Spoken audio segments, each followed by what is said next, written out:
Shortcut में दिए करते हैं। प्यारे बच्चों नमस्कार, कैसे हैं आप सब? बहुत अच्छे हैं, अच्छी बात। आज हम कला संस्कृति एवं रंगमंच के तहत नाट्य शास्त्र के बारे में आप लोगों को कुछ जानकारी देने के लिए आए हुए हैं। आप लोग ध्यान से सुनेंगे, समझेंगे और नाट्य शास्त्र के बारे में जानेंगे।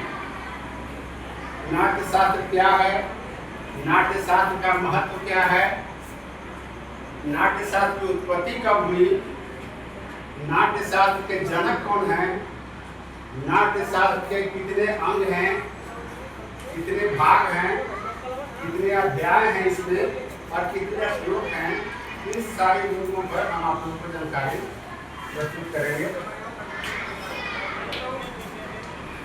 आप लोगों को नाटक देखा होगा और नाटक करने वाले कितने बच्चे हैं? आप स्कूल में जो किया है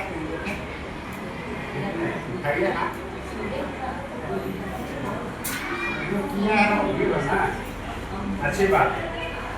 सारे बच्चे नाटक से परिचित हैं। नाट्य शास्त्र मतलब नाटक, नाट्य का मतलब होता है नाटक। नाट्य शास्त्र क्या है? सबसे पहले तो नाट्य शास्त्र एक ऐसी विधा है, ऐसी कला है जिसके द्वारा हम अपने समाज को एक नया दिशा देते हैं। समाज में फैली हुई कुरीतियों को दूर करने के लिए, समाज में फैले हुए भ्रष्टाचार को मिटाने के लिए, समाज में फैले हुए व्यवस्था को सुदृढ़ करने के लिए सबसे प्रभावी माध्यम यदि कोई है तो वह क्या है? नाटक। अगर हम भाषण देकर के किसी को कुछ करने के लिए कहें तो कम असर करता है, और नाटक के माध्यम से अगर दिखाया जाए अभिनय करके तो सबके दिलों में, सबके मनों पर गहरा छाप छोड़ता है। तो नाटक एक प्रभावी तंत्र रहा है शुरू से ही। समाज हमारा आज से नहीं बना हुआ है, आदि काल से ही। तो नाटक क्या है समझ गए आप लोग?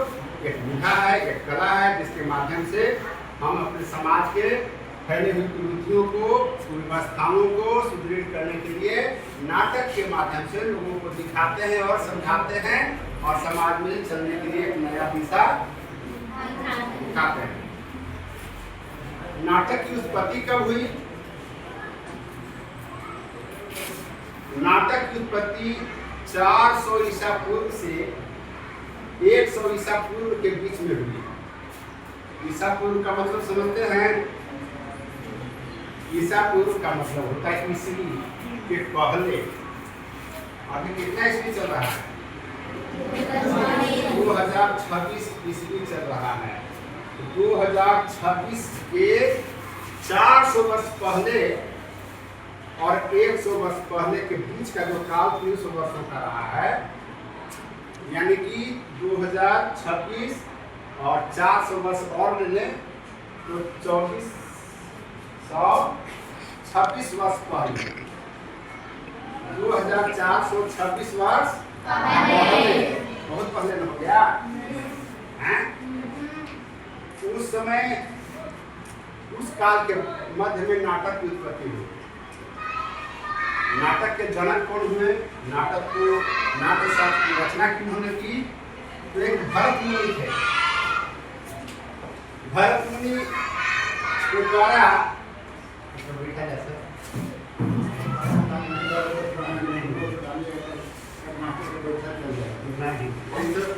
क्लास की बात हो रही है। तो नाट्य शास्त्र की उत्पत्ति 400 ईस्वी से ईसा पूर्व से 100 ईसा पूर्व के मध्य के काल में हुई। और इसके जनक कौन थे? भरत मुनि। याद रखिएगा, ये सब जीके हैं, काम आएगा आगे। भरत मुनि ने देखा कि 2400 वर्ष पहले समाज की स्थिति बहुत खराब थी। एक कबीला के लोग दूसरे कबीला के लोगों को के बीच में काफी संघर्ष हुआ करता था, मार काट लूट पाट काफी संघर्ष हुआ करता था। आज एक गांव के लोग दूसरे गांव में आराम से जा रहे हैं, अपने दोस्तों से मिल रहे हैं, भाईचारा है, घूम फिर के आ रहे हैं, एक जिला से दूसरे जिला जा रहे हैं, एक देश से दूसरे देश जा रहे हैं ना, आराम से निश्चिंत होकर के। लेकिन पहले ऐसा नहीं था। पहले था कि एक गांव तो बहुत दूर दूर हुआ करता था और उसी को कबीला कहा जाता था। तो एक कबीला के लोग अगर दूसरे कबीला में चले गए तो दोनों के बीच में संघर्ष हो जाता था, मार काट लूटपाट हो जाता था। और यहाँ तक लोगों को मार कर खा भी जाया करते थे, आदमी आदमी को खाता था उसे। वैसी विकट परिस्थिति थी और समझाने वाला कोई नहीं था। तो भरत मुनि ने सोचा कि कैसे हम अपने समाज को जागृत करें, दुख और तकलीफ क्या होता है यह समाज नहीं जानता था कि किसी को मार दिया था, किसी को क्या दुख होगा, तकलीफ होगा, क्या कष्ट होगा, क्या दिक्कत होगा, क्या परेशानी होगी, इसकी अनुभव, इसकी संवेदना नहीं थी। इस संवेदनाओं को जागृत करने के लिए भरत मुनि ने नाट्य शास्त्र का सहारा लिया। अपने कुछ लोगों को मिला करके नाटक का मंचन किया और नाटक के द्वारा गीत संगीत और डायलॉग के द्वारा लोगों को समझाया, बताया कि समाज में इस तरह का विचार नहीं होना चाहिए, इस तरह का व्यवहार नहीं होना चाहिए। ऐसे हम लोग रहेंगे तो शांति से रहेंगे, शांति क्या होता है और अशांति क्या होता है, इसके भेदों को समझाया। तो नाटक के माध्यम से जब दिखाया गया तो लोगों को समझ में आया कि हमने जो किया था वह गलत था, उसने जो किया था वह सही था। सही और गलत के भेद को समझा लोगों ने और धीरे धीरे हमारे समाज में परिवर्तन आने लगा। तो ये नाट्य शास्त्र की शैली क्या है? नाट्य शास्त्र की दो शैली है, गद्य काव्य और पद्य काव्य। गद्य काव्य में क्या होता है? वार्तालाप होता है। और पद्य में क्या होता है? कविता होता है, गीत होता है, संगीत होता है ना। ये दो शैली को मिला करके नाट्य शास्त्र को खूबसूरत मनोरंजक बनाया गया और इसके द्वारा लोगों पर प्रभाव डाला गया। नाट्य शास्त्र के प्रकार कितने हैं? नाट्य कितने प्रकार के होते हैं? तो नाट्य 4 प्रकार के होते हैं। कितने प्रकार के? 4। पहला त्रास्दी, दूसरा हास्य, तीसरा हास्य और त्रास्दी दोनों मिलाकर, और चौथा मेलोड्रामा। ये 4 प्रकार के नाटक होते हैं। त्रास्दी का मतलब क्या हुआ? त्रास्दी मतलब जिसमें संकट हो, समस्या हो, दुख हो, तकलीफ हो, इसको नाटक के द्वारा बताया गया। ये हुआ त्रास्दीपूर्ण नाटक। और दूसरा हास्य। हास्य में क्या है? लोगों को हंसाने के लिए तो नाटक कहलाता है, ये हुआ हास्य नाटक। और एक हास्य और त्रास्दी का मिला जुला संयोग, उसमें घटनाएं भी हैं, समस्याएं भी हैं और मनोरंजन भी है। इस तरह के नाटक को कहा गया हास्य और त्रास्दी दोनों का मिलान, त्रास्दी और हास्य नाटक। और मेलोड्रामा क्या है?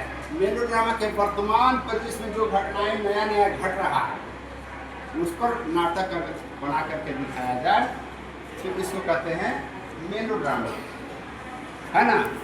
कुछ नई घटना घट गई, जैसे कि अभी कोरोना वायरस का समस्या आया था तो उस पर भी बहुत सारे तरह की वीडियो बना, है ना। वो सब क्या है? मेलोड्रामा है। ये नाट्य शास्त्र के प्रकार हो गए।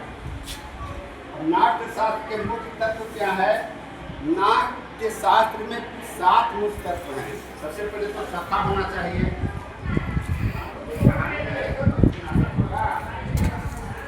कथा होना चाहिए। कथा के बाद पात्र होना चाहिए, अभिनय करने के लिए पात्र होना चाहिए, है ना। अगर राजा रानी की कथा है तो कोई राजा बनेगा, कोई रानी बनेगी, कोई मंत्री बनेगा, कोई संतरी बनेगा, कोई सिपाही बनेगा, कोई सोने वाला बनेगा, कोई जागने वाला बनेगा। नींद आ रही है? कोई चोर बनेगा, कोई सिपाही बनेगा। इसमें पात्र होना चाहिए। वो चीज हो गया। तीसरा क्या है?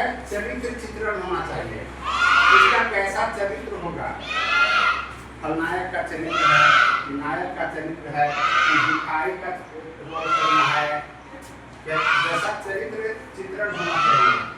उसके बाद संवाद होना चाहिए, डायलॉग। इसको क्या बोलना है, इसको क्या बोलना है, ये होना चाहिए नाट्य में।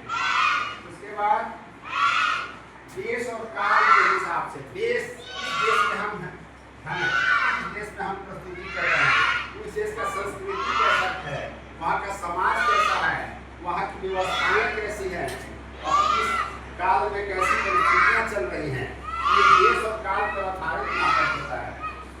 भाषा शैली, इकट्ठा हो गया भाषा शैली। भाषा शैली में क्या, जैसे हम लोग मगही के रहने वाले लोग मगही में नाटक करते हैं, भोजपुरी हो गया, मैथिली हो गया, या हिंदी हो गया, इंग्लिश हो गया, किसी भी भाषा शैली में नाट्य का कथा वस्तु होगा। और सातवां है उद्देश्य। नाटक का एक उद्देश्य होना चाहिए कि किस उद्देश्य के लिए हम नाटक की प्रस्तुति कर रहे हैं, है ना। अब कोरोना से बचने के लिए नाटक की प्रस्तुति करना है, उसमें बताया जाता है कि कहीं से आइए तो कपड़ा को खोल के बाहर रख दीजिए, हाथ से साबुन से हाथ धोइए, जूता चप्पल बाहर खोल दीजिए, स्नान करके घर में प्रवेश कीजिए। बहुत सी बातें आई थी कोरोना काल में, सुने थे ना। किसी से स्पर्श मत कीजिए, किसी का छुआ हुआ सामान मत उठाइए, उसे कोरोना फैल सकता है।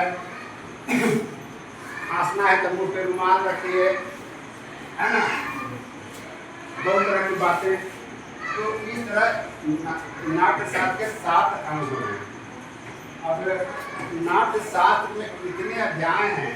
भरत मुनि के द्वारा जो नाट्य शास्त्र की रचना की गई, उसमें कितने अध्याय हैं? 36 अध्याय हैं। कितने अध्याय हैं? 36 अध्याय हैं। याद रखिएगा, तभी आ सकता है आगे नाम। और उसमें श्लोक कितने हैं? 6000। कितने श्लोक हैं? 6000। भरत मुनि के द्वारा रचित नाट्य शास्त्र में कुल 36 अध्याय और 6000 श्लोक हैं। तो ये हो गया। अब आते हैं, हम लोग बात करते हैं नाट्य शास्त्र के महत्व के बारे में। नाट्य शास्त्र के महत्व लगता है कि जरूरी है हमारे समाज के लिए। नाटक के द्वारा हम अपने समाज को नई दिशा दिखा सकते हैं। नाटक के द्वारा लोगों पर ज्यादा प्रभाव पड़ता है कि बात कहने से लोगों पर ज्यादा प्रभाव पड़ता है?